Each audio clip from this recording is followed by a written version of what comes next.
Mesdames, Messieurs, bonsoir et merci de votre fidélité renouvelée à la télévision Futur Média. Donald Trump va-t-il rempiler ou va-t-il céder sa place à son rival démocrate Joe Biden?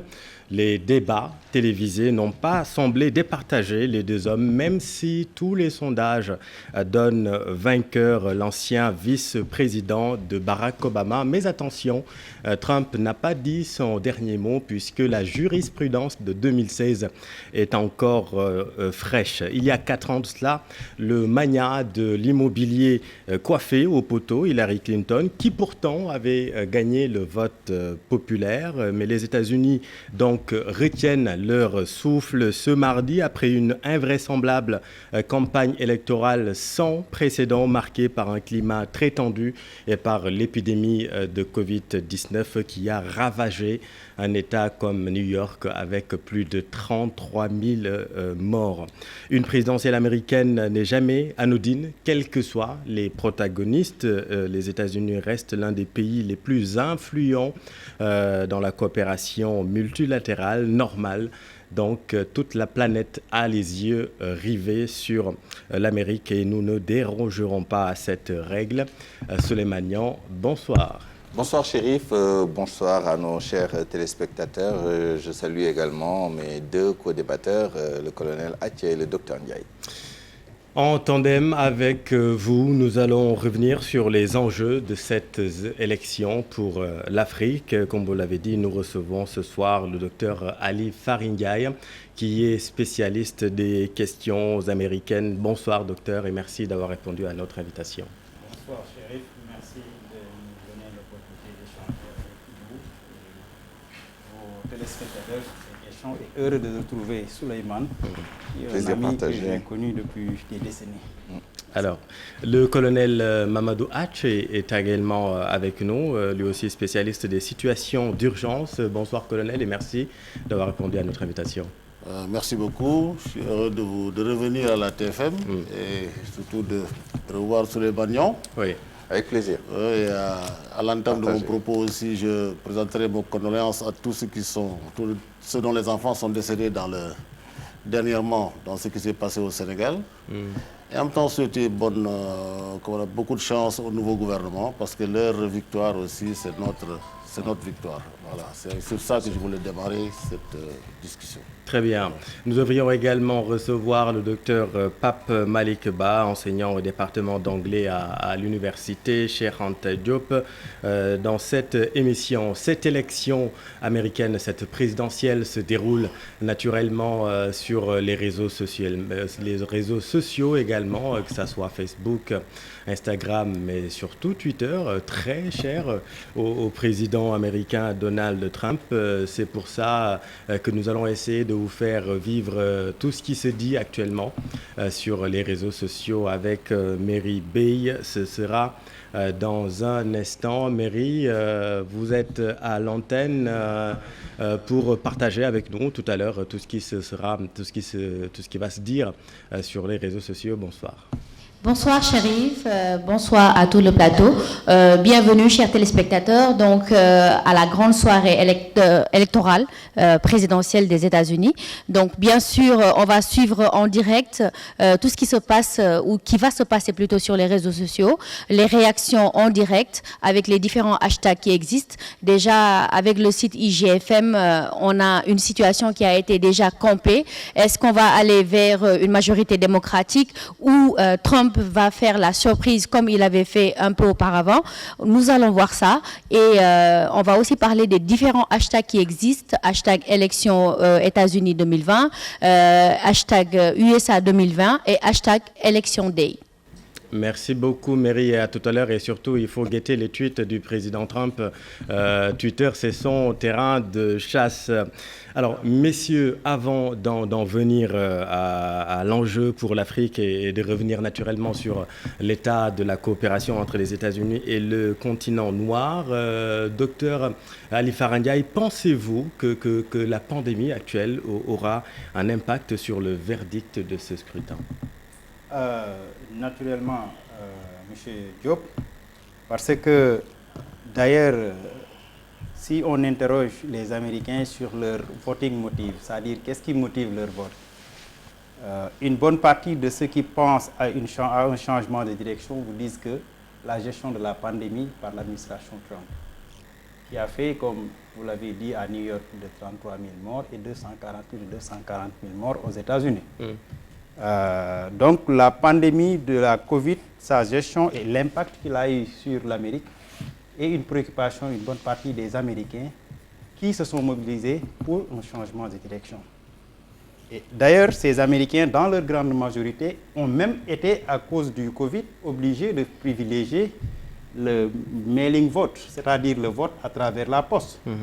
Aujourd'hui, on vient de confirmer que plus de 100 millions d'Américains ont exprimé leur choix à travers ce système-là. Le vote par correspondance, que n'aime pas Donald Trump. Que n'aime pas Donald Trump. Ouais. Et il a raison de ne pas l'aimer, parce que si on analyse les 100 millions d'Américains qui ont voté par mail, les 49 s'identifient comme démocrates, alors que seulement 29% s'identifient comme républicains.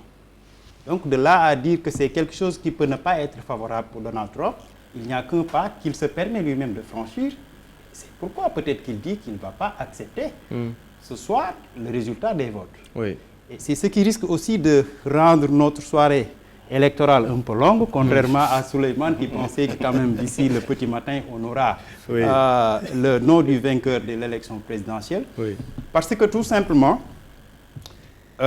avec les conséquences que la pandémie a eues sur le bilan de Donald Trump et qui a ramené le chômage de 8 à 9%, alors qu'avant la pandémie, Donald Trump avait été parvenu à régler la question du chômage d'une manière extraordinaire. Oui, 3,5%, c'est le plein emploi. C'était le plein emploi.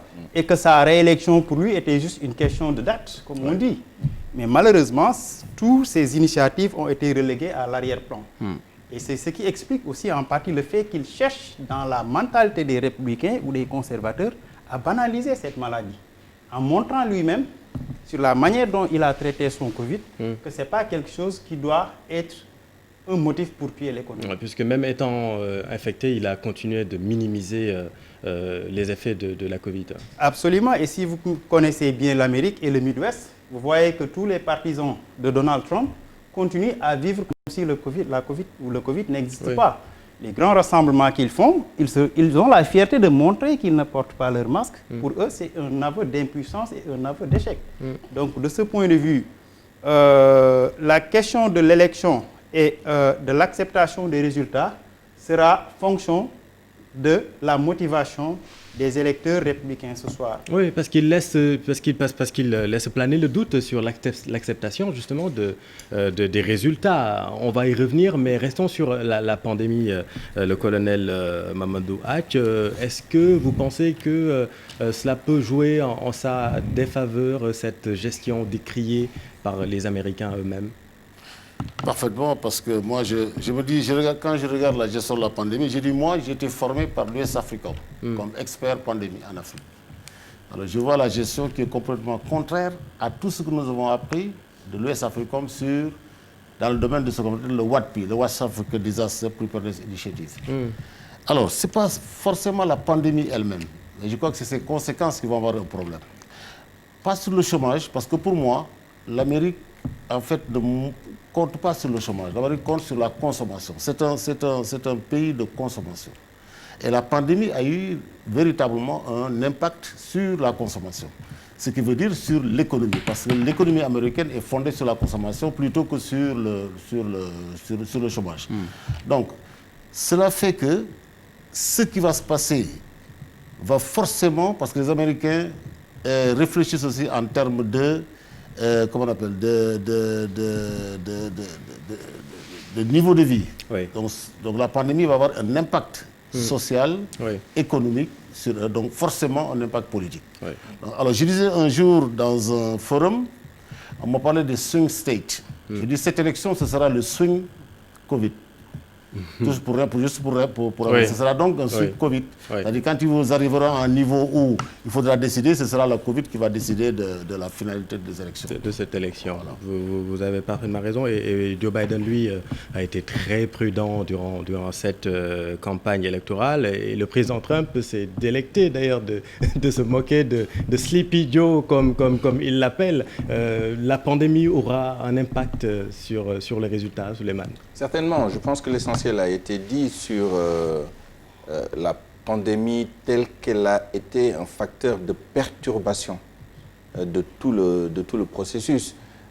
Mais je voudrais m'arrêter sur le fait que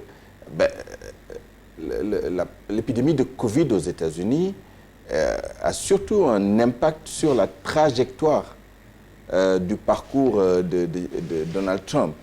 Parce que tout le travail qu'il a fait en amont et que le docteur Ali Farindiaï a évoqué tout à l'heure avec brio, c'est-à-dire ses performances sur le front du chômage, le plein emploi qui était atteint, sur le front de la croissance économique, etc. Tout a été annihilé par cette crise subite, imprévisible, imprévue. Et je pense que ça a beaucoup déterminé d'ailleurs la position, le positionnement de Donald Trump vis-à-vis de cette maladie. Il aurait pu, comme tout le monde, dire que bon, c'est un accident de parcours, c'est une externalité qui n'était pas prévisible et qu'il en subit les conséquences et que les gens devraient intégrer ça dans leurs décisions. C'est-à-dire qu'ils ne décident pas sur la base de la réalité d'aujourd'hui. C'est ce qu'il essaie de faire d'ailleurs dans son discours. Outre les punchlines, on peut tourner en dérision son adversaire, etc. Si vous faites attention, il est axé sur le futur. Je viens de lire quelques tweets qu'il a envoyés. C'est sortez, votez. Jamais l'économie américaine ne s'est portée aussi bien sous ma présidence. Et l'année 2021, il se projette dans l'avenir, l'année 2021 sera encore meilleure. Parce que tout ce qu'il a fait a été annihilé. C'est une année horrible. Le Covid, c'est l'ennemi numéro 1 de Donald Trump. Et il traite la maladie en conséquence. Il ne l'aurait pas traité de la même manière si on avait eu un vaccin entre les semaines dernières et l'élection. Mais n'ayant pas de potion magique pour régler le problème, il a pris en grippe, sans jeu de mots de mauvais goût, cette maladie.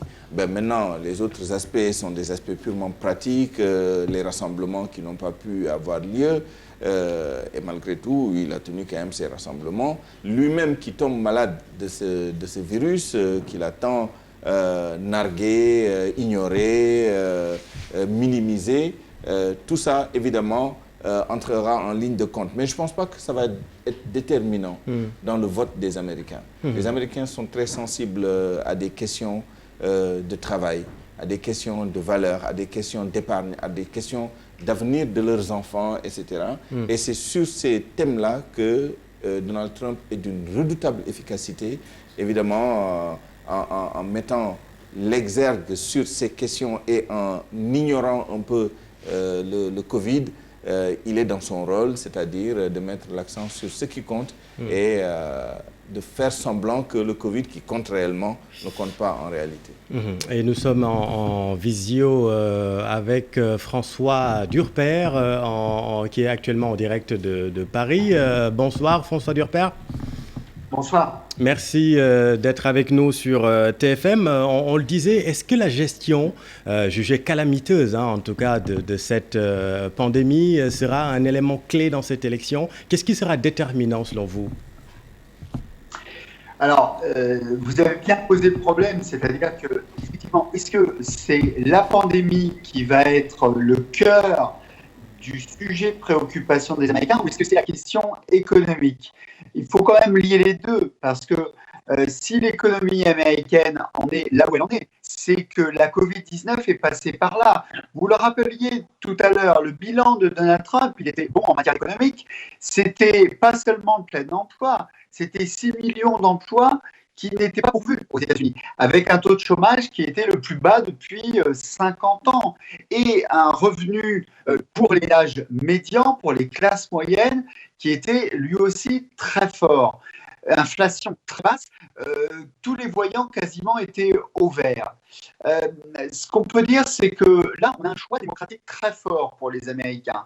Qu'est-ce qu'on fait face à la Covid-19 ? Est-ce que vous votez pour Donald Trump ? Voter pour Donald Trump, ça veut dire épouser une stratégie d'immunité collective dont certains médecins américains disent qu'elle pourrait coûter la vie à, tenez-vous bien, 2 millions d'Américains et toucher finalement 200 millions d'Américains, ça veut dire presque les 2/3 de la population.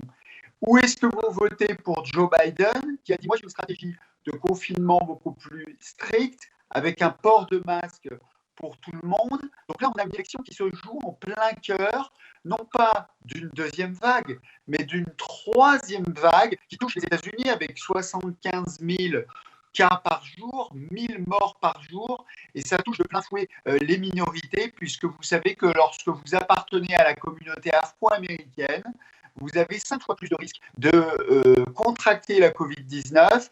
78% des enfants morts de Covid-19 sont des enfants noirs aux États-Unis. Donc c'est aussi une inégalité socio-culturelle qui touche de plein fouet les Américains. Et prenons justement l'exemple de la Caroline du Nord, qui est l'un des États, les fameux swing states, comme on les appelle, la Caroline du Nord, un État traditionnellement républicain, mais la gestion de la pandémie fait douter l'électorat républicain cette année, notamment les plus âgés, qui avaient massivement voté pour Donald Trump il y a de cela 4 ans. Est-ce que là aussi, ça peut se jouer sur cet État, cette élection ? Oui, alors vous savez, là, si on fait le point de ce qui va se passer cette nuit, il va falloir regarder cette nuit, autour de 3 heures du matin, des États, effectivement, qui vont dépouiller très vite, parce que vous savez qu'il y a cette particularité cette année, les 100 millions d'Américains qui ont voté par anticipation et qui ont voté en mail-in ballot, qui ont voté par la poste. C'est encore des conséquences de la Covid-19. Donc, on va regarder ces États swing et qui vont dépouiller rapidement. Ça va être la Caroline du Nord, comme vous le dites, la Géorgie, ça va être également la Floride. Encore que Caroline du Nord, vous avez vu, il y a une dépêche qui vient de tomber et qui dit « Attention, en Caroline du Nord, on va avoir un peu plus de temps pour dépouiller. » Donc peut-être qu'on n'aura pas les résultats. Mais en tout cas, Floride, ça c'est important assez tôt, la Géorgie également. Est-ce qu'on va avoir des résultats et qui va gagner ? Si Donald Trump ne gagne pas en Géorgie, ne gagne pas en Floride, on va s'acheminer vers une victoire rapide de Joe Biden. Si en revanche, Donald Trump réussit à gagner un de ces États, on va aller regarder du côté du Midwest et notamment de ce fameux État de la Pennsylvanie, qui est un autre swing state très important. Et là, eh bien, ça peut durer. Pourquoi ? Parce que en Pennsylvanie, on ne peut dépouiller que maintenant. On n'avait pas le droit de préparer le dépouillement avant. Et donc là, ça peut effectivement durer, ça peut s'enliser et on pourrait envisager là peut-être une élection qui se jouerait comme en 2000, c'est-à-dire une élection qui dure peut-être jusqu'en décembre.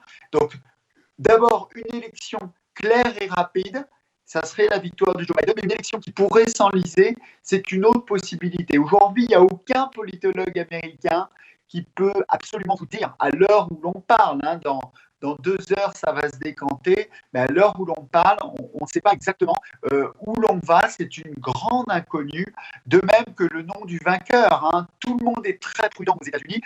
Évidemment, Joe Biden a de l'avance. Et vous savez qu'en 2016, Hillary Clinton avait de l'avance. Alors l'histoire ne se répète pas forcément. Les sondeurs ont beaucoup travaillé entre-temps, mais on veut croire du côté républicain qu'il y a ces fameux électeurs cachés, des électeurs qui n'auraient pas répondu aux sondeurs et qui seraient favorables à Donald Trump, notamment qui lui feraient confiance pour restaurer l'économie. Je vous rappelle que le dernier chiffre du PIB, c'est 33%, plus 33% au cours du dernier trimestre. Vous avez raison. Restez avec nous, François Durper. Vous avez parlé de la Pennsylvanie dans un instant. Très important, vous avez raison de le rappeler, puisqu'il y a 20 grands électeurs dans cet État. Mais parlons de l'Iowa. Concernant l'Iowa, il y a un sondage paru hier qui a donné des sueurs froides à l'équipe de Biden. C'est une étude à l'Ifarindiaï de l'Institut Demond Register qui avait fait la bonne prédiction, souvenez-vous, en 2016. Et cette année encore, l'Institut a renouvelé l'étude qui donne Donald Trump en tête de 7 points dans l'Iowa. Donc attention, les jeux ne sont pas encore réellement faits dans cette élection. Oui, mais il faut reconnaître que Iowa a récemment rejoint les swing states, mais Iowa, comme la plupart de ses États voisins, qui constituent ce qu'on appelle the Bible Belt, la ceinture du blé, ou bien la ceinture de l'Église, parce qu'il y a les évangélistes. Iowa, avec ses 6 grands électeurs, d'habitude, vote républicain. Je crois que quand on parle des États qu'il faut voir, et d'ailleurs, la Géorgie qu'a parlé votre confrère aussi, oui, et l'Alabama, c'est des États qui votent républicains. Parce que, et c'est ça, c'est depuis la présidence nixonienne. Nixon avait créé une stratégie dans le Sud qui avait divisé le Sud sur la base des identités raciales. Et vous savez, au Sud, il y a une forte majorité blanche avec une forte communauté noire. Ce qui fait que les Noirs, traditionnellement, dans les pays du Sud, que ce soit la Caroline du Nord, que ce soit la Caroline du Sud, que ce soit Georgia, que ce soit Alabama, Mississippi, bref, tous ces États du Sud, une bonne partie des Blancs votent républicains parce qu'on leur avait fait croire à un certain moment, depuis Nixon, que les démocrates augmentent les impôts, diminuent votre pouvoir d'achat et prélèvent ces impôts-là pour financer une bonne partie de la communauté noire qui sont dans la pauvreté et qui sont dans le welfare. Donc les États qu'il faut regarder, c'est moins Iowa, c'est moins la Géorgie, oui, que plus la Pennsylvanie. Même s'il y a cette prédiction qui est répétée, ça ne veut forcément pas dire grand-chose. Non, parce qu'il y a, dans les schémas qu'on peut faire pour que Donald Trump gagne, oui, on peut même se permettre de placer Iowa, Nebraska, Illinois, non pas Illinois, et Kansas, Missouri, oui, et tous ces États du Midwest dans l'escarcelle de Donald Trump. Et toujours, l'élection va se jouer avec ce qui était traditionnellement connu comme les 3 swing states. La Pennsylvanie avec ses grands électeurs et la Floride, plus le Iowa. Iowa, c'est une exception parce qu'aucun président républicain n'a jamais gagné l'élection sans gagner Iowa. François Durper, vous n'êtes pas d'accord avec ça? Allez-y. Non, je pense que vous voulez dire l'Ohio dans la dernière phrase. L'Iowa, c'est effectivement le sondage avec plus 7 d'hier. Et l'Iowa, effectivement, c'est un État du Midwest. Et pourquoi ça a donné des sueurs froides aux démocrates? Parce qu'ils veulent gagner cette année le Midwest. Donc, ils se disent, s'il y a plus 7 dans l'Iowa, qui est un État caractéristique du Midwest, eh bien, ils ont peur que ce mauvais sondage dans l'Iowa puisse peut-être refléter ce qui est en train de se passer autour, c'est-à-dire en Pennsylvanie, dans le Michigan, tous ces États qui avaient gagné dans le Wisconsin, qui avaient gagné Donald Trump il y a 4 ans sur Hillary Clinton, cette fameuse Rust Belt, la ceinture de la rouille, le Midwest. En revanche, pour ce qui est de la Bible Belt, on est beaucoup plus au sud des États-Unis, là, ce sont des États rouges. Et là, je pense qu'il faut quand même regarder quelques États. C'est quand même important parce que, regardez en Géorgie, on est à égalité entre les deux. Et même un État qui est au sud, qui est l'État du Texas, qui normalement est un État rouge, un État républicain, cette année, il est devenu swing. Et donc, si vous voulez, ce que je veux dire par là, c'est que comme on a été très pessimiste pour les démocrates, parce qu'évidemment, il y a cette crainte d'un renouvellement de la surprise de 2016, on n'a pas vu que Joe Biden pouvait l'emporter dans des États qui sont habituellement des États républicains. Et notamment, ces États que sont la Géorgie, le Texas, pourquoi pas le Texas, et l'Arizona. Donc, il faudra quand même faire attention à regarder ces 3 États, Arizona, Géorgie et Texas. Parce que s'il y a des 3 tombe du côté Biden, là, ça serait pas seulement une victoire, mais un triomphe. Les carottes seront cuites. Colonel Hatch, pour vous, quel sera l'État qui va faire basculer la balance d'un côté comme de l'autre? Moi, je vois le problème d'une autre manière. Sincèrement, là, parce que là-bas, je crois que en 2016, Donald Trump était tocard. Donc on surveillait personne ne l'attendait, on va dire. C'était le tocard, je veux dire voilà. Hillary était favori. Donc on regardait un peu les États, les swing states pour voir est-ce que si Donald pourrait rattraper son retard sur les choses. Aujourd'hui, c'est Donald qui est au pouvoir quand même. Et c'est Biden qui vient vers lui. Vous voyez ce que c'est Biden qui cherche à prendre le pouvoir de Donald Trump. Ouais. Donc je crois qu'il peut y avoir un renversement de plusieurs de ces swing states vers les démocrates, je pense. On a parlé tout de suite de la Caroline du Nord. Moi, j'ai vécu en Caroline du Nord, j'étais à la 82nd Airborne. Mais elle est républicaine parce que c'est une des plus grandes bases américaines. Et les militaires américains sont souvent plus républicains que démocrates. Donc c'est ça qui explique un peu le positionnement de la Caroline du Nord vers les républicains. Mais je crois que pour moi, les élections américaines telles que je la comprends, les États les plus importants, c'est le Texas, la Floride et des États comme parce qu'ils ont le plus grand nombre d'électeurs. Ces États ont le plus grand nombre d'électeurs. Bien sûr, quand les deux arrivent à un niveau d'égalité, c'est les swing states qui vont les déterminer, notamment les petits États avec 4, 6 électeurs, etc., etc. Mais je crois que cette fois-ci, j'ai peur de Donald Trump parce qu'il est capable de sortir d'une position de challenger oui. Pour se repositionner. Mais les éléments de 2016 ne sont plus les éléments d'aujourd'hui. En 2016, je l'écrivais tout de suite dans un tweet que je viens d'envoyer. Je ne fais pas de tweet comme Donald Trump. Mais je disais qu'en 2016, nous sommes concentrés sur les forces de Hillary, mais pas sur ses faiblesses. Sa faiblesse, c'était qu'elle était une femme. L'Amérique ne vote pas pour les femmes. L'Amérique, ce n'est pas un pays où le vote va aller vers les femmes. Deuxièmement, elle a géré le pouvoir pendant 8 ans à côté de son mari, ce qui n'est pas un avantage parce qu'elle a dû se faire des ennemis. Troisièmement, elle est l'ennemi héréditaire des républicains pour sa participation au Watergate. Vous vous rappelez l'affaire du Watergate qui a fait que donc, les gens ont plusieurs fois essayé de destituer son mari. Quatrièmement, il y a eu un slogan qui a tué sa campagne. On a dit aux Américains, si vous élisez Hillary Clinton, l'Amérique pendant 25 ans aura été dirigée par 2 familles. La famille Bush et la famille Clinton. Et ça a favorisé un peu Donald Trump. Mais aujourd'hui, ce n'est plus la même chose. Nous avons Joe Biden qui est un vice-président. Bien sûr, le poste de vice-président, moi je viens de faire le calcul. Il n'y a que 4 vice-présidents dans l'histoire américaine qui ont été élus.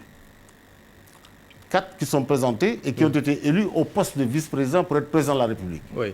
Et les 4, c'est Thomas Jefferson, James Madison, George Bush père. Voilà, Madison, etc. Les 2 autres qui ont été élus étaient déjà présidents. Ils étaient vice-présidents, c'est Lyndon Johnson, n'est-ce pas, qui a remplacé Kennedy etc. Voilà. Ils étaient présidents, mais c'était des vice-présidents qui ont été élus. Mais il n'y a que 4 qui ont été élus. Donc ça, c'est un désavantage un peu pour Biden. Mais le fait d'avoir quitté le pouvoir et d'être resté à côté pendant 4 ans, je crois, il n'est pas directement un vice-président qui se présente. Il est resté 4 ans en dehors du pouvoir.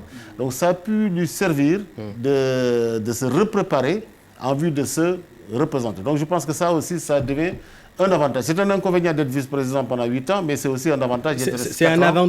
C'est un avantage, mais il n'empêche que cette élection reste indécise, malgré les frasques, en tout cas à répétition du président Donald Trump. Qu'est-ce qui rend cette élection indécise, selon vous C'est d'autant plus indécis que les candidats se tiennent dans un mouchoir de poche, dans l'essentiel des swing states qu'on a évoqués tout à l'heure. Les écarts sont de l'ordre de 0, jusqu'à 2%, sauf dans des cas exceptionnels où on est dans 5-6%. Trump ne s'y trompe pas. Il a ces éléments de langage qui tiennent compte de la spécificité de chaque État.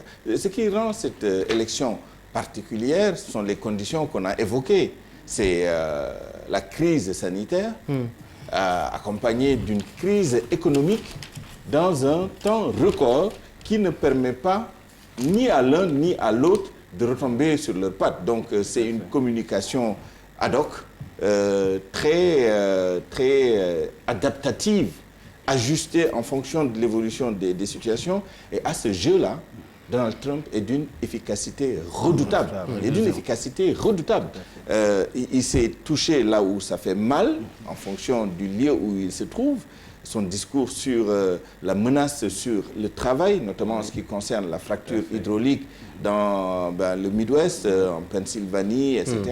Il s'adresse directement aux électeurs en leur disant, si vous élisez ce monsieur, ce sont des millions d'emplois qui s'envolent parce qu'il va interdire la fracture hydraulique qui est une méthode d'exploitation du gaz de schiste ou du pétrole. Oui. Ça, c'est une punchline qu'il utilise avec beaucoup d'efficacité. L'autre punchline, c'est le fameux débat, le clivage qu'il y a entre les progressistes et les conservateurs en ce qui concerne la prise en charge justement du welfare. Il leur dit très clairement, on va vous prendre de l'argent pour donner ça à des gens qui, pour parler trivialement, ne font rien de leurs mains. Et c'est injuste. Et je pense qu'il y a une très grande partie de l'électorat, notamment blanc, travailleurs américains de souche, etc., qui sont très sensibles à ça. Les agriculteurs sont très sensibles également. Les gens ruraux. C'est vraiment... Il est redoutable de ce point de vue. Et la particularité aussi, c'est le caractère de Donald Trump. Je suis impressionné par sa combativité. Je disais tout à l'heure ces tweets encore. Parce que, attention, certains pensent que ce sont les démocrates qui sont allés voter, le early voting, en amont, ceux qui ont voté par mail, etc. C'est essentiellement des démocrates. Et que les démocrates ont épuisé leur réserve d'électeurs et que ceux qui doivent sortir voter aujourd'hui, ce sont essentiellement des républicains. Et Trump, sur ses tweets, ces dernières heures, c'est vote, vote, vote. Et qui a enchaîné les meetings dans ces dernières heures. Mais surtout qui appelle instamment les électeurs à sortir parce qu'il espère que c'est son réservoir électoral qui reste à voter et que plus on a de votants, plus il augmente ses chances de l'emporter sur le fil. Mais attention, c'est peut-être pas vrai. C'est peut-être pas vrai, mais l'autre particularité, et j'en finis avec ce point-là, c'est quand même le taux de participation.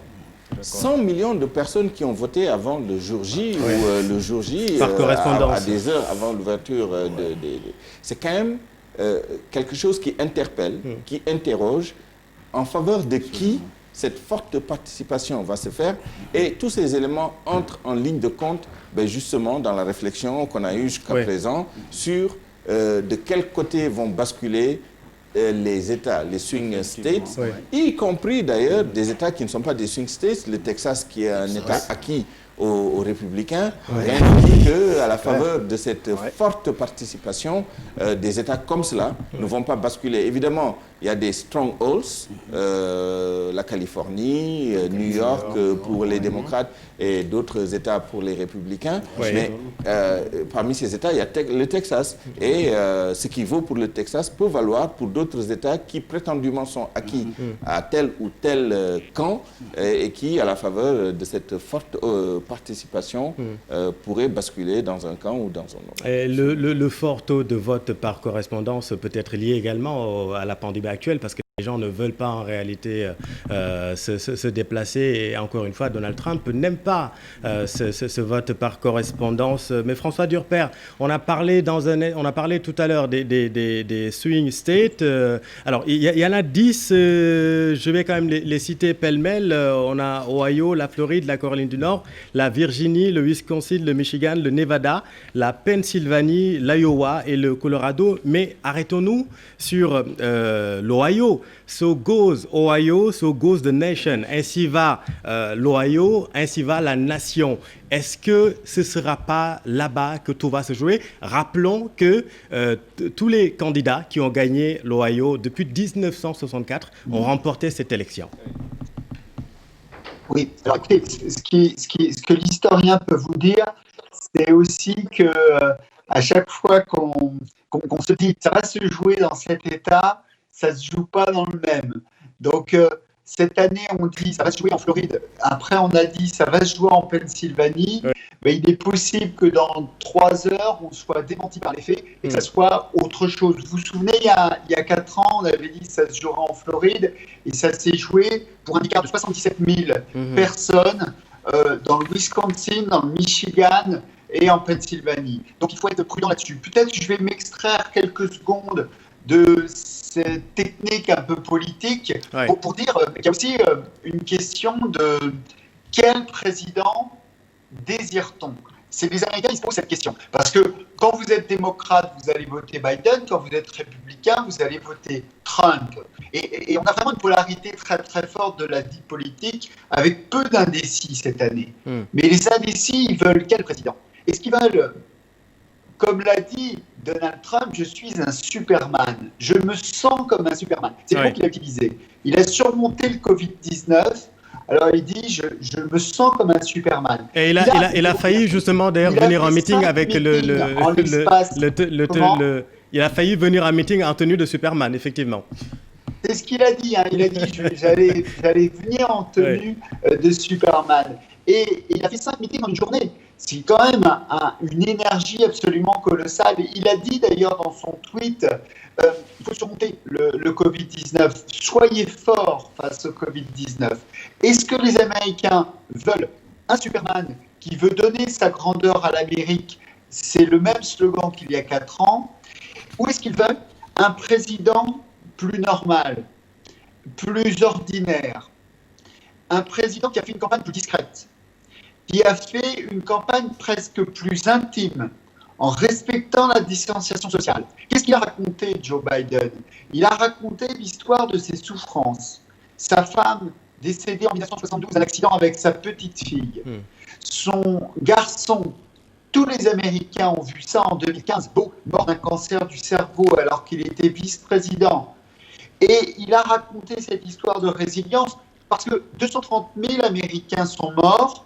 Vous imaginez le nombre de familles américaines qui sont aujourd'hui dans le deuil. Est-ce qu'ils vont préférer entendre un Donald Trump qui leur dit « Je suis un Superman, vous êtes des Superman, vous allez vous en sortir comme ça » ou est-ce qu'ils vont aller vers plus d'empathie, vers quelqu'un qui a peut-être moins d'énergie, pour faire une formule, un papy en chef, quelqu'un qui va les rassurer, qui a 47 ans d'expérience politique. Et souvent, c'est que c'est la rencontre entre un homme et un peuple. En 2008, les Américains voulaient quelqu'un qui les inspire, Obama. En 2016, les Américains voulaient quelqu'un qui renverse la table, Trump. Cette année, est-ce qu'ils ne vont pas vouloir quelqu'un qui les rassure, alors que l'année 2020 a été l'une des années les pires dans le monde, mais les pires pour les États-Unis, parce qu'ils ont eu 3 crises en un. Ils ont eu la crise sanitaire, qui leur rappelle 1918, la grippe espagnole. Ils ont eu la fracture raciale, qui leur rappelle 1968, suite à la mort de Martin Luther King, et ils ont eu l'effondrement économique de leur PIB, qui leur rappelle évidemment les tristes heures de la crise de 29. Oui, mais François Durper, vous parlez tout à l'heure de normalité, vous parlez d'un président normal. On le sait, la vie de Joe Biden est jalonnée de drames personnels, vous l'avez rappelé. Mais quand vous parlez de président normal, mais qui est plus normal en tant que président américain que Donald Trump, qui sait lui-même parler aux Américains ? Non. Le kidam américain, Trump sait parler aux Américains. Alors, ce que vous dites est juste. Il parle la langue des Américains et de l'Américain le plus simple. Et ça, c'est une force, c'est une de ses forces. Mais là où je ne vous rejoins pas forcément, c'est que regardez bien comment s'est passée la campagne. Regardez bien que Joe Biden, dans cette campagne, il a essayé d'arracher le populisme à Donald Trump, pour le faire revenir dans l'escarcelle de la gauche américaine. Vous vous rappelez que le populisme, c'était Truman aussi, c'était à gauche, et pour aller reconquérir l'ouvrier du Midwest. Il a beaucoup dit, moi je suis vraiment issu d'une classe ouvrière. Donald Trump, c'est un homme d'affaires. Et où il termine sa campagne ? Vous avez vu où il a terminé sa campagne aujourd'hui ?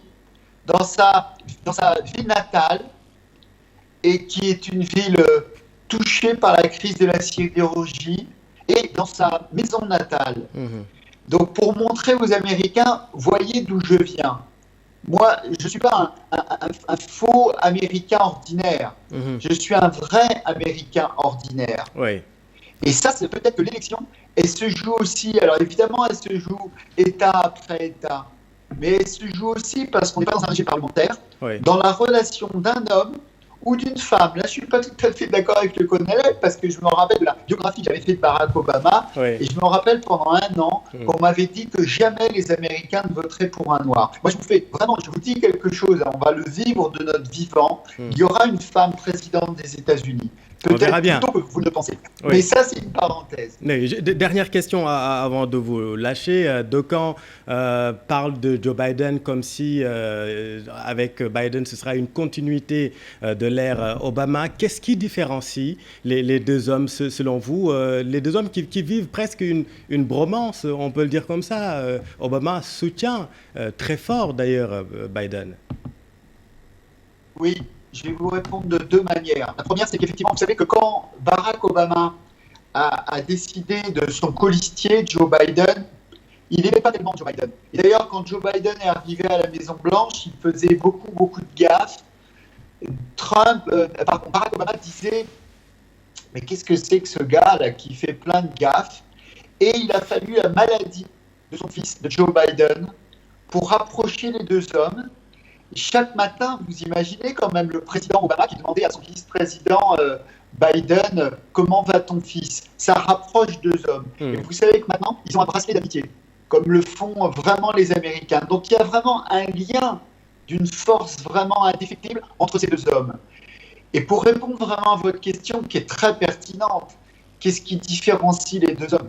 Eh bien, sur le plan politique, ce qui les différencie, c'est que Joe Biden arriverait à la Maison-Blanche, il était élu, avec une plateforme très à gauche.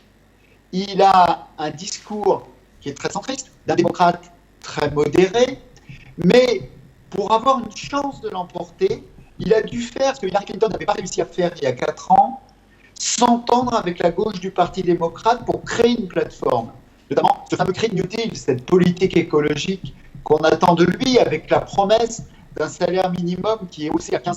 Donc il a dû faire la paix avec Sanders et avec cette aile gauche du Parti démocrate. Et ça, quand Barack Obama est arrivé, il avait une forte ambition en matière d'assurance santé, mais il n'avait pas cette gauche du parti extrêmement exigeante à ses côtés. Là, Joe Biden, il a cette gauche du parti qui va sans doute être extrêmement exigeante avec lui s'il est dans quelques heures maintenant élu président des États-Unis. Merci beaucoup François Durper. Merci de votre accueil. Avec plaisir, merci beaucoup. On va enchaîner tout à l'heure les réactions de Régis Oungpé, qui est analyste géopolitique, directeur exécutif d'Interglobe Conseil, un cabinet conseil spécialisé en communication stratégique et expertise. Et puis nous aurons également René Lake, qui est analyste politique et fondateur du site CNE+ à Washington. Et puis nous aurons également tout à l'heure le journaliste Dame Babou, qui vit aux États-Unis, mais qui se trouve actuellement au Sénégal. Docteur Ali Farindiaï, François Durper l'a dit, ce qui différencie Barack Obama et Joe Biden, c'est cette gauche radicale que Donald Trump a convoquée quand on a nommé Kamala Harris comme colistière. Est-ce que finalement Trump n'a pas raison de parler de gauche radicale? Est-ce qu'il faut avoir peur? Non, en fait, Trump, en identifiant le ticket de Joe Biden avec Kamala Harris de gauche radicale, cherche tout simplement à effrayer les Américains, comme il l'avait fait avec Barack Obama. Parce qu'il veut tout simplement montrer aux Américains qu'il n'y a pas véritablement un vetting process extraordinaire sur le cas de Joe Biden. Et quoi qu'on en dise, le colonel l'a expliqué aujourd'hui, cette élection, c'est un référendum sur Donald Trump. Même si aujourd'hui Joe Biden gagne l'élection, ce ne sera pas un vote pour Joe Biden. Ce sera un vote contre Donald Trump. Ce qui a fait couler Hillary en 2016, et il l'a expliqué, c'est que Hillary était dans une position d'incumbent, mais que sur certaines positions, Hillary était souvent partisan de la gauche libérale. Souvent, il voulait montrer qu'elle était une centriste. Par exemple, sur la question du vote pour la guerre, Hillary avait suivi les républicains, ce que l'aile gauche du parti républicain, incarnée par Sanders, les mouvements mouvants, les universitaires ne l'ont pas suivi. Or, ce sont eux la base électorale du parti. Et mieux, tout le monde sait que Joe Biden a fait 40 ans, 45, 48 ans au Congrès. Et il n'a jamais gagné des primaires jusqu'à ce que Obama le repositionne comme vice-président. Et que quand sa campagne était en difficulté, c'est Obama, avec la forte base des Noirs américains, qui l'a repositionné. Et c'est ce qui fait qu'en reconnaissance, il a pris Kamala Harris comme vice-présidente. Mais Kamala Harris représente ce que Donald Trump considère comme l'aile gauche du Parti démocrate. Or, sans cette aile gauche, cette forte communauté afro-américaine, hispanique, pauvres, noirs, étudiants et intellectuels blancs d'un niveau universitaire, ce sont eux la base du Parti démocrate. Quand on va jusqu'à considérer les États qui, traditionnellement dans le Sud, comme des États aujourd'hui swing states, parce que vous l'avez dit, les swing states sont passés de 3 à 10. À 10 aujourd'hui. C'est parce que dans ces États, il y a une forte volonté des forces de gauche qui sont en train de faire bouger les choses. Ce que Donald Trump, en disant cela, c'est que lui, il cherche à s'identifier avec un électorat traditionnel républicain, white anglo-saxon, rural des années 80, des années 90, qui faisait penser que quand on identifie comme une aile gauche radicale, on fait peur à l'électeur indépendant, au citoyen américain indépendant qui a peur des grands changements. Or, ce que Donald Trump ne comprend pas, c'est que comme l'a défini Pat Buchanan dans son livre The Death of the West, la démographie américaine a fondamentalement changé. Et mieux, l'Amérique n'a jamais voulu, même si Joe Biden est un blanc, n'a jamais voulu élire un président catholique. Le seul président catholique qui a été élu, c'était le président Kennedy, et ils l'ont assassiné, remplacé par le vice-président Johnson dont il a parlé. Et Joe Biden est un catholique. Et dans la mentalité des Midwestern et de ceux qui croient aux valeurs du conservatisme, élire un président catholique, c'est donner à l'opportunité au pape de donner des instructions au président. Donc il y a un certain nombre de discours far-right wings, ultra-conservateurs, qui fait peur à l'électorat, qui a toujours été développé par le parti républicain. Mais c'est un peu paradoxal, puisque l'Amérique est quand même un pays assez religieux. C'est un pays assez religieux. Les mouvements évangéliques sont extrêmement puissants. Mais ces mouvements aussi, s'ils étaient véritablement religieux, et s'ils se basent sur les 3 critères pour choisir un candidat républicain, la forte croyance au mouvement religieux. Ces mouvements religieux, généralement, votent pour un président qui n'a jamais divorcé. Votent pour un président qui n'a jamais trompé sa femme, parce qu'ils disent dans leur mentalité que si tu es incapable d'être loyal à ton épouse, tu es incapable d'être fidèle au bureau le plus puissant au monde. Et aujourd'hui, ces valeurs du conservatisme classique, basées sur la religion, n'ont pas été tenues compte par ces mouvements religieux. Joe Biden est l'opposé de toutes ces valeurs-là, mais Donald Trump, mais aujourd'hui, parce que fiscalement, son conservatisme fiscal, qui permet à donner moins d'impôts aux plus riches et à faire payer plus d'impôts aux pauvres, font que ces mouvements avec les tax exemptions, parce que les églises, je le rappelle, ne paient pas d'impôts. Ne paient pas d'impôts. C'est ce qui font qu'ils sont obligés de soutenir Donald Trump sur ces questions-là. Mais la base électorale du Parti républicain, c'est ce qu'on appelle les white working men, les hommes blancs d'un niveau moyen, qui vont à l'église le dimanche, le vendredi, qui descendent du travail pour aller regarder leur football et prendre leur bière à la barre, et le lendemain, ils reprennent. Et qui sont d'un niveau moyen. Et malheureusement, c'est ceux-là qui sont la base du parti. Et c'est ce qui fait que, contrairement, et comme l'a expliqué Souleymane, sur les divisions, sur la base des politiques fiscales, que l'Américain ne considère pas comme son frère, comme un pauvre, comme son frère. Ce n'est pas comme les pays de la Scandinave, où tu es citoyen, le gouvernement te prend en charge from the tomb to the coffin, du ventre de ta mère jusqu'au cimetière. Non, ce n'est pas cela. L'Amérique conservatrice préfère prendre l'argent des citoyens, le dépenser sur des questions militaires, le dépenser sur des guerres, plutôt que de l'aider à abréger les difficultés du pauvre Mexicain et du pauvre Noir. Et c'est ce qui fait que le colonel peut convenir, Souleymane, que la pauvreté même aux États-Unis est un peu raciale. Et la gestion du Covid l'a montré. Donald Trump a pensé que c'est parce que tout simplement les minorités qui vont disparaître. Il n'en a pas fait une priorité. Et aujourd'hui, les conséquences sont. Et pour revenir sur l'aspect religieux, pour la petite histoire, on vote un mardi parce que c'était pour permettre aux gens ruraux de retourner le dimanche pour pouvoir aller à l'église. Souleymane, tout à l'heure, François Durper en parlait. Il y a cette crise économique due à la pandémie actuelle, mais il y a aussi cette autre crise qui est née suite à l'assassinat, on peut le dire comme ça, de George Floyd. Est-ce que vous pensez que cette révolte des Afro-Américains va peser également sur la balance de colonel?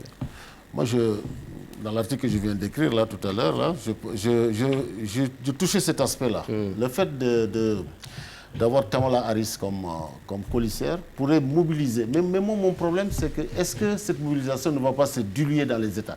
C'est ça mon problème. Mais parce que les mobiliser, il faut les mobiliser et les faire voter. Et j'ai beaucoup apprécié l'arrivée de Barack Obama dans le dispositif. Parce qu'il va encore augmenter, il va encore renforcer la mobilisation des minorités hispaniques. Et Kamala Harris aussi va amener ces minorités hispaniques. Et mais toujours Obama derrière, est-ce que ça ne révèle pas aussi une certaine faiblesse? Ça peut être une faiblesse. Exactement. Ça peut, vrai, comme on dit chez les Anglais, c'est un couteau à double tranchant, both ways. Et je pense, c'est pour répondre à une question que vous avez posée précédemment, c'est la différence entre les deux candidats. C'est que vous avez un candidat républicain qui est une identité remarquable, qui brode sur les fondamentaux du Parti républicain, dans son discours, dans son attitude, dans le choix de ses politiques, etc.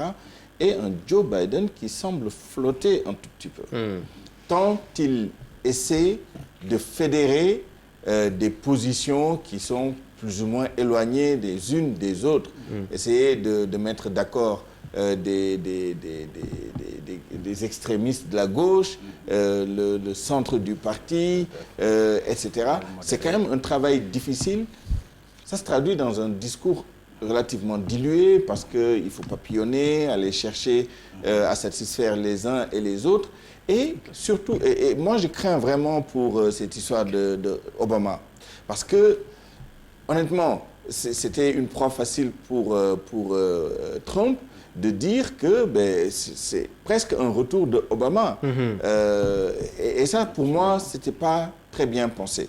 Pour en venir maintenant sur la question raciale, je pense que parmi les éléments qui vont vraiment créer une disruption dans ce que les élections américaines ont toujours été jusqu'à présent, il y a ce facteur racial-là. Et là-dessus, Trump, encore une fois, sait très bien y faire. Aujourd'hui, quand vous regardez les rapports de force entre les groupes ethniques, raciaux, etc., les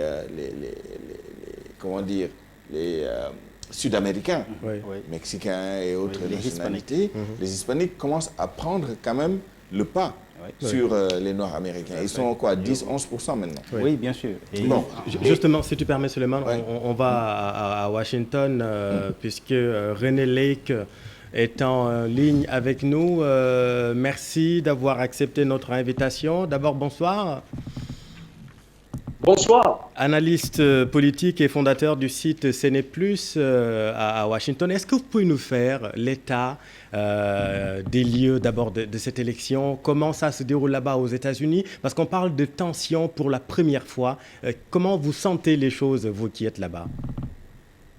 Écoutez, sur la tension d'abord, je peux vous dire que j'ai fait un petit tour ce matin autour de la Maison-Blanche, à ce qu'on appelle Black Lives Matter Plaza, au niveau de la 16e, qui est juste devant la Maison-Blanche. Eh bien, je peux vous assurer, on se croyait au Nigeria le jour d'une élection présidentielle à l'époque d'Abacha. Tous les commerces étaient barricadés avec de grosses pancartes de bois. Bref, il y a une tension et c'est juste Washington. C'est la même chose dans d'autres cantons, notamment à New York. Donc, il y a une petite tension. Le climat est un petit peu délétère, on peut dire. Mais jusqu'à présent, il n'y a pour l'instant eu aucun problème particulier. Souleymane a une question pour vous. Oui, c'est peut-être au-delà de la menace de tension. Oui. Je voudrais peut-être que vous nous disiez comment vous interprétez cette ruée vers les bureaux de vote et notamment le vote par mail, la forte participation qu'on a notée. Comment vous l'analysez-vous? Comment vous l'interprétez? Oui, écoutez, c'est tout à fait exceptionnel. C'est sans équivalent dans l'histoire des États-Unis. Au moment où je vous parle, il y a plus de 102 millions d'Américains qui ont déjà voté avant le début de la journée, avant le jour de vote à aujourd'hui. En fait, il s'agit d'un acte, de troisième acte aujourd'hui. Le premier acte, c'était quoi? C'était le vote par courrier. Le deuxième, c'était ce qu'on appelle early voting, donc les gens qui votaient un peu en avance, en général, dépendant des États, ça commence une semaine avant le jour du vote. Et le troisième acte, et dernier acte, étant aujourd'hui le vote en personne. Donc plus de 102 millions de personnes ont voté avant le jour J. Et je peux vous donner des éléments de comparaison. En 2016, au total, il y a eu 139 millions de votants. 139 millions. Donc aujourd'hui, on est à 102 millions sans compter le jour du vote. Donc ça veut dire qu'on a eu plus de 3 quarts des gens ont déjà voté comparé à 2016. Bon, certaines analyses pensent qu'on pourrait arriver à un chiffre record qui tournerait autour de 150 millions de votants, donc plus de 20 millions de votants de plus qu'en 2016. Pour ma part, je ne sais pas si on va y arriver. Parce qu'une chose qui m'a un peu surpris ce matin, mais surpris, je ne suis même pas sûr que ça m'a surpris, mais j'ai noté que même en Géorgie, où vous savez, vous avez certainement dû voir ça à la télévision, il y avait de très longues lignes, de très longues queues pour voter, y compris pendant le early voting, il n'y avait pas beaucoup de monde ce matin. Il y avait du monde aux premières heures, mais après, c'était relativement tranquille. Et il y a beaucoup d'États où il n'y a pas eu tellement de monde, il n'y a pas eu beaucoup de monde aujourd'hui. Bon, mais c'est vrai qu'il y en a d'autres qui, par contre, il y avait de très longues queues. Donc, pour l'instant, je ne sais pas, je n'ai pas d'informations sur le nombre de votants pour l'année d'aujourd'hui, mais je ne sais pas si on va arriver à ces fameux 150 millions dont beaucoup ont déjà parlé. Oui. Alors, René, on a eu le débat tout à l'heure sur le plateau des swing states, les États qui vont vraiment faire basculer ce vote. On a vu également le président Trump enchaîner les meetings dans ce sprint final. Quel sera l'État déterminant selon vous? Écoutez, c'est une excellente question. Moi, pour ma part, je vais vous dire, je vais suivre 2 États. D'abord la Floride.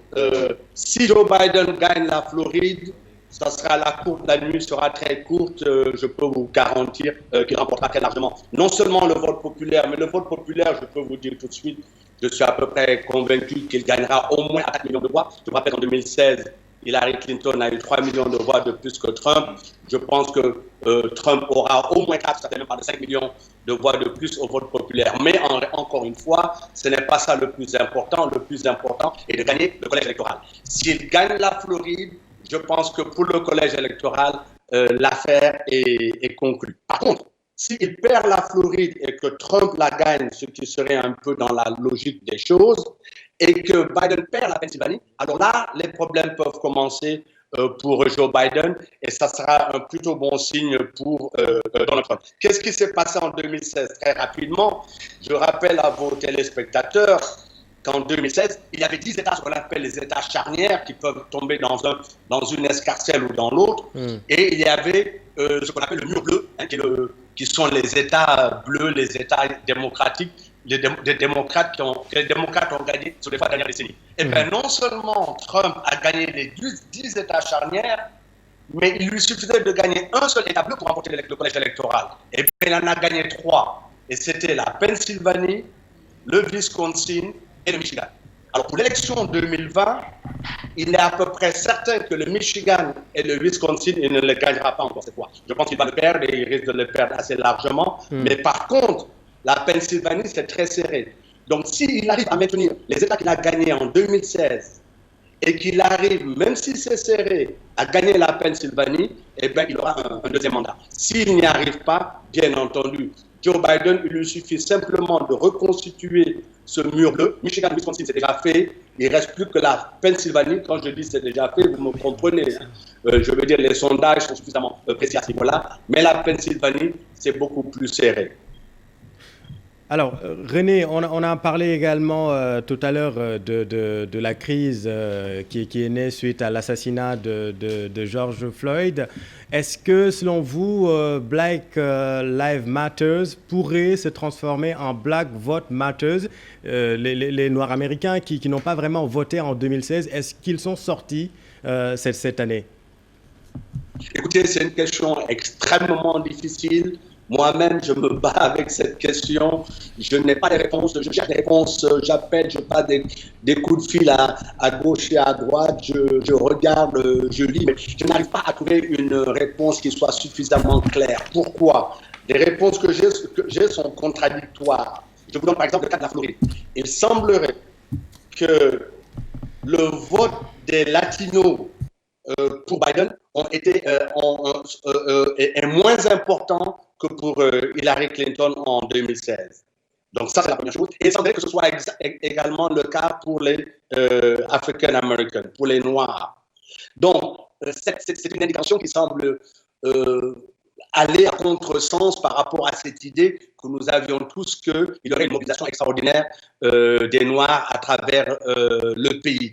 Les premiers chiffres, et ça ce sont les chiffres à partir du early voting, du vote au-delà de la journée d'aujourd'hui, donc avant la journée d'aujourd'hui, les chiffres ne semblaient pas indiquer qu'il y aurait une mobilisation énorme, en tout cas en ce qui concernait la Floride. Bon, maintenant par contre, en Géorgie, comme vous savez, en Géorgie, la Géorgie a été extraordinaire en 2018, dans les élections de mi-mandat, où ça a été une marée bleue, comme on dit, où les démocrates ont gagné très largement. Et bien, en Géorgie, il semblerait que la mobilisation noire, notamment avec la dame Stacey Abrams, dont on parle beaucoup, qui, vous savez, a été battue de justesse à cause de différentes manipulations républicaines au gouvernorat en 2018.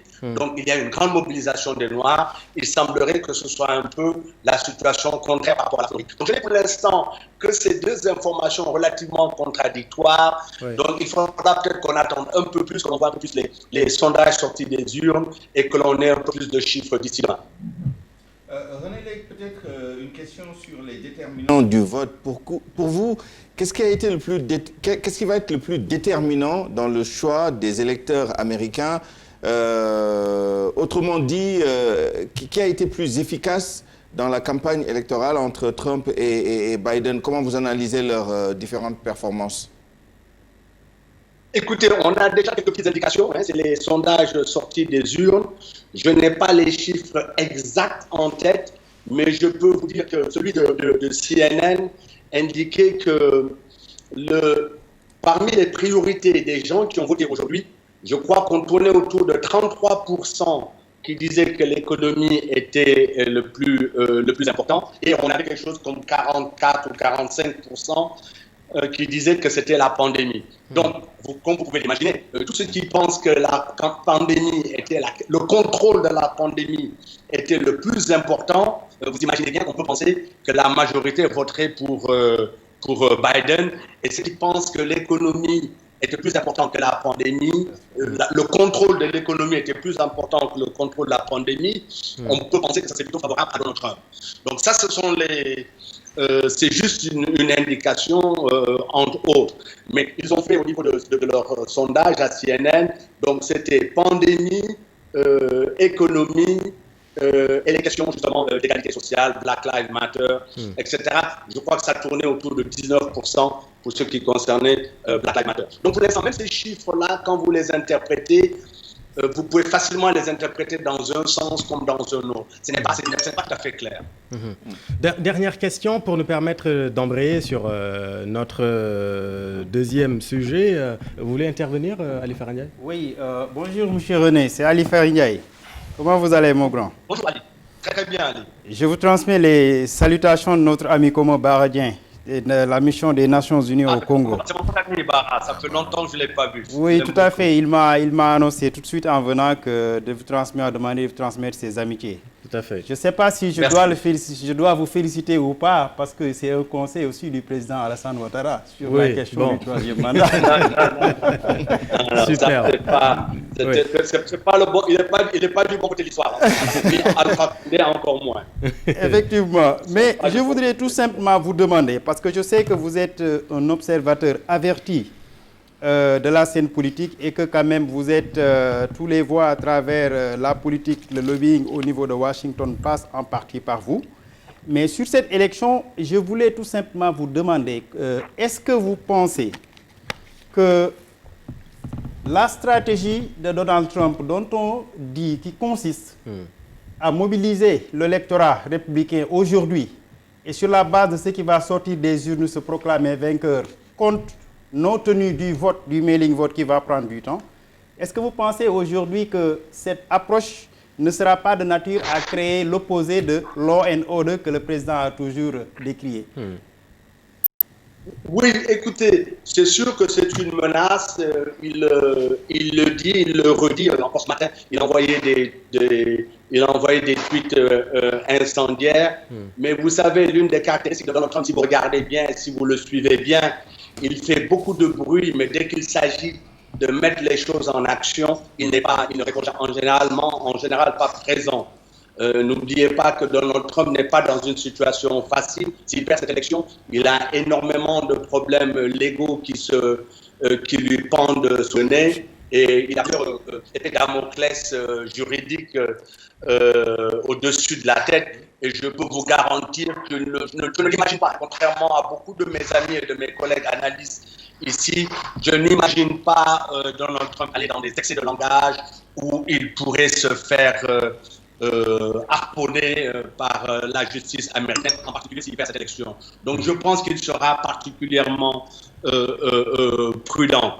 Donc j'avoue que pour ma part, je ne suis pas très inquiet. Et vous savez, sur cette question de tout son développement sur le vote, en disant oui, écoutez, il nous faut avoir les résultats de ce soir, contrairement à ce qu'il pense, ça peut ne pas du tout l'arranger. Revenons à la Pennsylvanie. Lui, sa meilleure chance, c'est de gagner la Pennsylvanie. Or, la Pennsylvanie, il est à peu près certain qu'on n'aura pas les résultats aujourd'hui.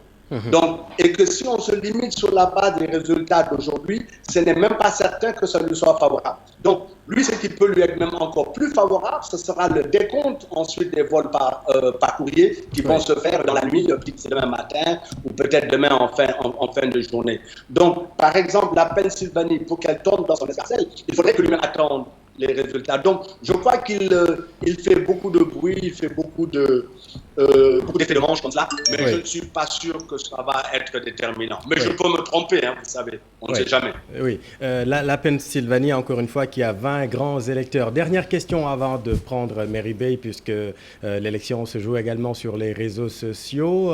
René Lake, pour embrayer sur notre sujet, que doivent attendre les Africains de ce scrutin, de ce verdict, selon vous? Écoutez, on m'a beaucoup posé la question ces derniers temps, et ce que j'ai fait, je me suis contenté simplement de rappeler quelques chiffres. À l'époque, en 2010 et en 2011, les échanges commerciaux entre l'Afrique et les États-Unis tournaient, ça c'était donc Obama, tournaient en 107 milliards pour une année, 109 milliards pour l'année suivante. Donc autour de 100 milliards de dollars par an. 2019, avec Donald Trump, on est descendu à 56 milliards, donc quasiment la moitié. Pour vous donner des éléments comparatifs, la Chine, c'est plus de 200 milliards de dollars. Donc, les échanges commerciaux ont fortement chuté. Pourquoi? Parce que Donald Trump, je vous rappelle sa stratégie globale et principale, c'est America First. L'Amérique d'abord, l'Amérique avant tout. C'est une stratégie nationaliste et qui, au fond, entre parenthèses, est anti-républicaine. De ce point de vue-là, il est en opposé avec la tradition du Parti républicain. Bon, mais ça, c'est notre débat que vous avez peut-être déjà engagé. Mais en tout cas, toujours est-il que Donald Trump, l'Afrique ne fait pas partie de son agenda. Il n'en parle quasiment jamais, sinon en des termes relativement négatifs. Le seul aspect qui l'intéresse dans la question africaine, bien entendu, c'est la question de sécurité, qui est un problème important pour les deux partis, qu'ils soient démocrates comme républicain. Bon, par contre, du côté de Biden, je pense que s'il revenait aux affaires, ça sera un peu le retour aux chiffres normaux, si vous permettez l'expression, autour des 100 milliards de dollars dans le plan dont je parlais tout à l'heure, peut-être même un peu plus. Ça sera un troisième mandat, en quelque sorte, de Barack Obama. Merci beaucoup, René Lake, en direct de Washington, analyste politique et fondateur du site CNE+. Merci d'avoir accepté notre invitation et on vous souhaite quoi? Bonne nuit et si vous avez des résultats, n'hésitez pas. Merci La beaucoup. nuit sera bien à Washington. Tout à fait. Allez, bonne continuation à vous. Merci beaucoup. Merci beaucoup. Alors, on va prendre Mary Bey que l'on voit à l'écran. Mary, qu'est-ce qui se dit sur les réseaux sociaux actuellement et notamment sur Twitter? Alors, il y a beaucoup de choses qui se disent, Chérif. Notamment, nous avons le tweet de Donald Trump qui est en train de danser, enfin, qu'on voit en fait en train de danser comme s'il était en train de jubiler, donc qui disait vote, vote, vote. Mais on voit quand même que sur les deux candidats, il y a le message passé à travers leur tweet est différent parce que autant Trump reste vraiment pragmatique, donc quand il dit que si vous votez, l'administration américaine sera 1000 fois plus forte, en tout cas il le promet en 2021. Et alors que Joe Biden de son côté, le message qu'il envoie est plutôt un petit peu rêveur parce qu'il dit que c'est le moment de prouver, en tout cas que les Américains doivent prouver que l'amour est plus fort que la haine, que l'espoir est plus fort que la peur et que la lumière est plus fort en tout cas que tout ce qui est sombre. Donc ça c'est le tweet de Joe Biden et lui-même il dit que s'il remporte la Floride, c'est fini, il est déjà président de la République des États-Unis. Mais à côté de ça aussi, on parle du taux de vote élevé. Barack Obama l'a dit dans le tweet. Et s'il y a plus de 100 millions en fait d'Américains qui ont déjà voté.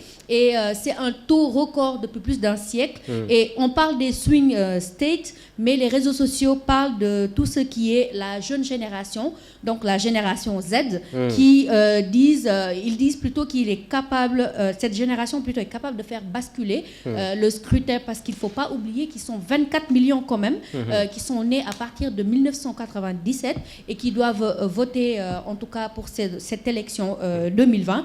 Et on nous dit que cette jeune génération penche pour les démocrates. Donc, reste à voir. Chérif, on parle aussi de quelques états de violence. Parce qu'actuellement, dans les rues de Washington, les rues sont vides. On nous parle même de Walmart, le géant plutôt de la distribution, qui a retiré tout ce qui est balles et armes à feu. Parce que, en tout cas, en ce qui concerne les autres magasins, ils ont été pris d'assaut. Donc, les armes à feu ont été achetées en grande masse, les balles aussi. Donc, il y a vraiment un climat vraiment délétère qui prévaut actuellement aux États-Unis. Et en fait, on va finir avec cette nouvelle flash. On nous dit que Biden est en tête dans le Kentucky avec plus de 110 000 voix, soit 10% des bulletins qui sont déjà dépouillés. Et Kanye West, qui, il ne faut pas oublier aussi, est plutôt candidat à la présidentielle, a eu plus de 500 voix, soit 0,2% actuellement des bulletins qui ont été dépouillés. Merci beaucoup, Mary, et bravo pour votre magnifique accent anglais. Ça ne nous a pas échappé. Revenez nous voir dès qu'il y a... C'est la génération Y, Z, je pense, pas Z. Merci. Revenez nous voir dès qu'il y a du nouveau. À tout à l'heure. Rappelons quand même qu'aux États-Unis, les scrutins se déroulent État par État, et celui qui arrive en tête dans un État décroche tous les délégués de cet État, ces grands électeurs, comme on les appelle, qui vont ensuite désigner le président. C'est le suffrage universel indirect. Et donc, pour remporter l'élection, il faut obtenir 270 voix de grands électeurs sur 538. On va parler maintenant de la coopération entre les États-Unis et ici et l'Afrique. D'aucuns diront qu'il n'y a pas grand-chose à dire. Eh bien, Souleymane, sous le magistère de Trump, dire que Trump n'a pas fait grand-chose pour l'Afrique, eh bien, ce n'est pas tout à fait vrai. Alors, quand on regarde les chiffres qui ont été donnés par René Lake, évidemment, la tendance